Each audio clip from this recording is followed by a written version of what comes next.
ওই গাছি শুন। কি হয়েছে বলো। এই বাজারগুলো দোকান থেকে এনে দে তো এখন চট করে।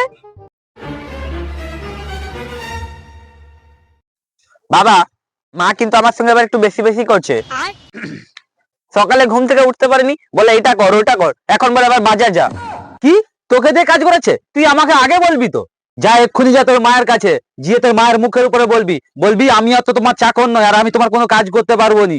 আর তারপরেও যদি কিছু বলে তুই আমাকে এসে ডাকবি। যা।